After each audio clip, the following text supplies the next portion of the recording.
company, Rococo, our mission is to democratize motion capture. So we really want to cater to some of the indie developers, filmmakers, artists, animators, and really make it accessible and affordable to do motion capture. So our suits, you know, like with all IMU systems, you're never going to get a perfect mocap out of that. There's always going to be cleanup involved. So that's something that a lot of people might not understand if you're, you know, new to mocap.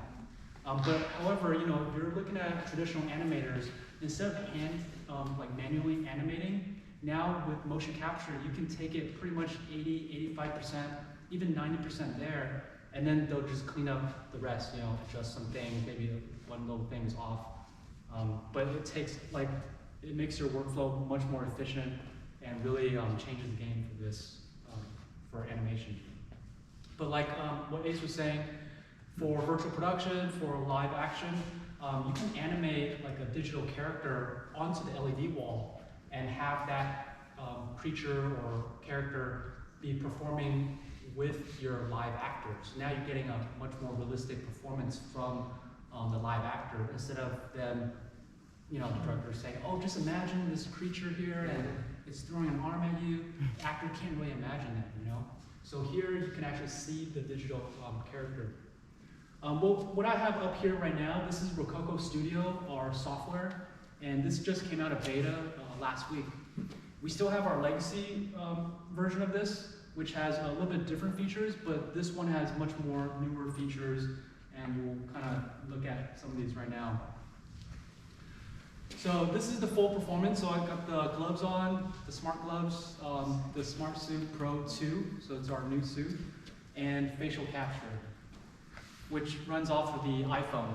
And yeah, this is my iPhone, and there's an app for this. But of course, you know, we're gonna kind of get into some of the more fun stuff. You know, you guys are probably tired of looking at this weird little character. But this is just to show you the interface. We have some built-in filters within this to kind of clean up the data even before you export out to Unreal Engine or Blender or Maya. There's a really cool feature in here called the live stream. And this is a really cool feature because you can live stream your animation directly into Unreal Engine or Maya or any of these 3D softwares.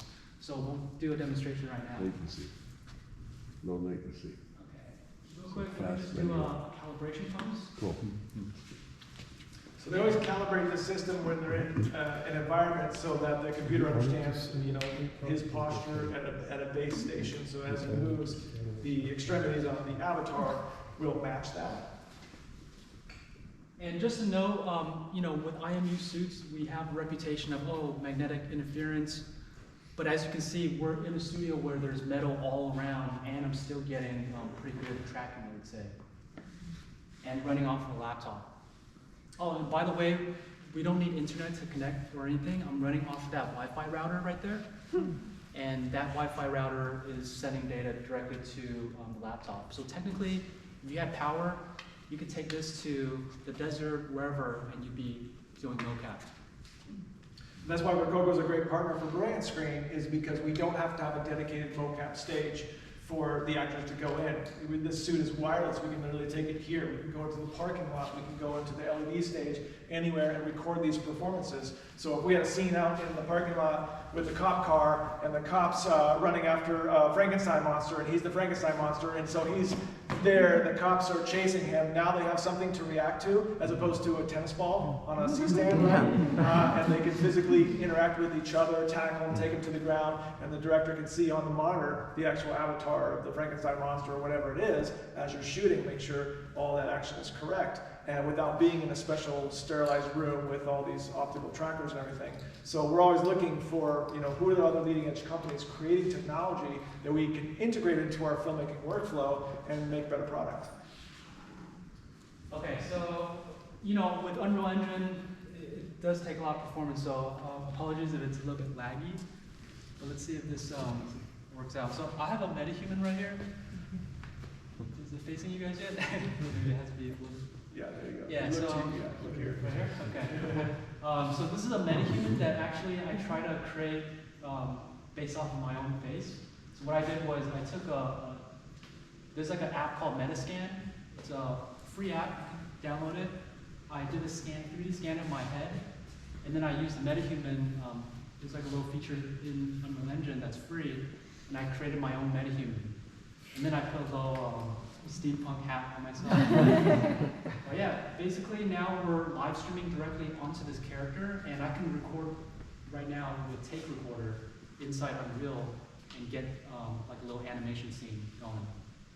So you'll see it looks a little laggy right now, because just the preview, as what you're seeing, you know, sort of the wireframe.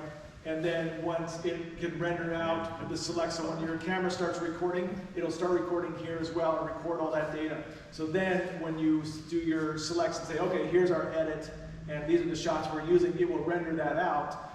It takes a while to render, you know, but you let it sit overnight, and then it spits out a beautiful 4K or 6K or whatever your resolution of your film is, and with perfect motion.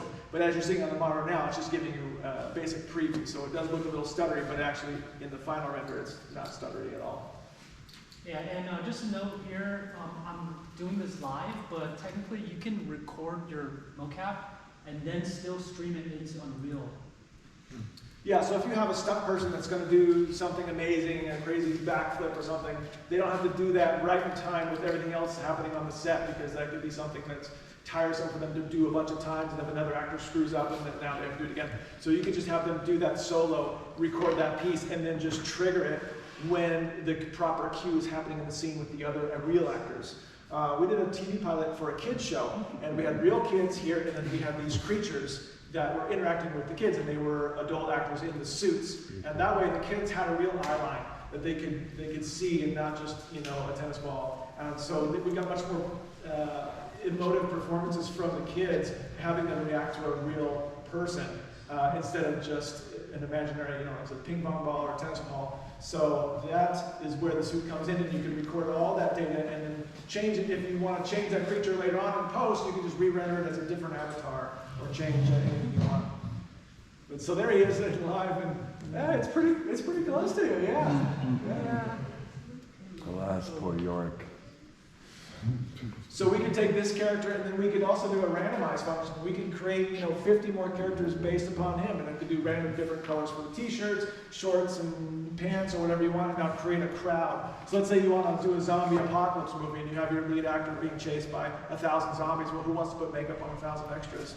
There's just no money when we're doing it at these things. But now we could have one actor be a zombie and do a bunch of zombie moves. It'll capture those, and now randomize them and copy paste them all over our scene. Have our actor running on a green screen treadmill here, looking back, and now there's a horde of virtual zombies chasing them. So that's just one example.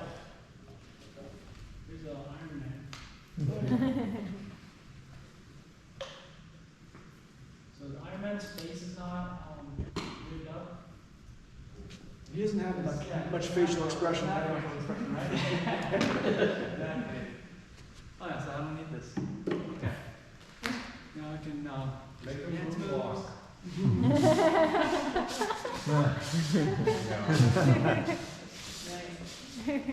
Beautiful.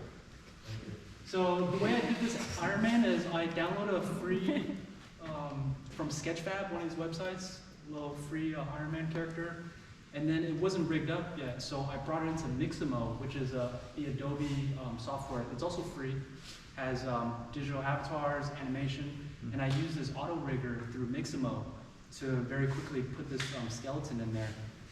And then I animated it once I brought it into Unreal. So it was all pretty quick, you know. It's incredible how fast like you can get these things animated, and how many resources are out there with like digital characters and all sorts of assets that you can pretty much work with. And it looks choppy here, but Right. in post, you'll never know. In Yeah. post, it smooths out everything so that it's in capture. Then in post, they re-render it. They smooth out the edges around whatever Exactly. they're matting the character into in the background, and you buy it. It's amazing. I mean, in the old days, it would take you 3 weeks or 4 weeks to just see a temp of this. It would take 3 to 4 weeks to just see a little bit of this. If you're not Marvel and you don't want Iron Man in your movie because you'll be sued to death, and Iron Man's unavailable for your movie, so yeah, no everyone wants to cast him. But let's say you've got Danny Trejo in your film, right? And you've got him for a day, and he's in a big fight scene. And I work with Danny a lot, and he doesn't like to do many fights anymore. He's kind of over it. But now we can scan Danny's face, and we can make an avatar, and he's wearing the exact wardrobe from the day in the virtual scene as his avatar. And now I can have a professional stunt person put on the suit and come here and do all my fights and jumps and falls, and Danny never has to do any of that stuff. And because it's happening in a fight scene where maybe the angle's wide, but it's fast cuts and things, you can't tell what's real Danny is the close-ups of him that you shot on the day, and what's the virtual Danny being thrown around and falling off a train or whatever you want, and it didn't cost you very much at all to replace him with a look-alike, with a stunt coordinator on set, and all the safety things that are needed on set for that. Now you're just being on a stage here, and it's one or two people doing it with the motion capture suits. So that's a whole nother realm that we're getting into now, is also prevising our fights and stunt sequences with the suits. So we're capturing that data once, and once it's captured, we can show that to the director. Here's our fight scene that we're thinking. And then they go, oh, can I see it from this angle? Well, we just can move the virtual camera and play it back again. The stuntman doesn't have to do the whole thing again just because the director wanted to see it from the other side, right? It's recaptured one time. Now, the DP and director can look at it from any angle, as many times as they want, from their iPad if they want. At home, at 3 in the morning in the toilet, they could be checking out the fight scene and doing all their shot listing, and the stuntmen are working on another show, or they're asleep and they're not having to go through that routine again and again and again and again. So that is a whole other aspect that we're exploring with the technology that isn't even part of thinking, oh, this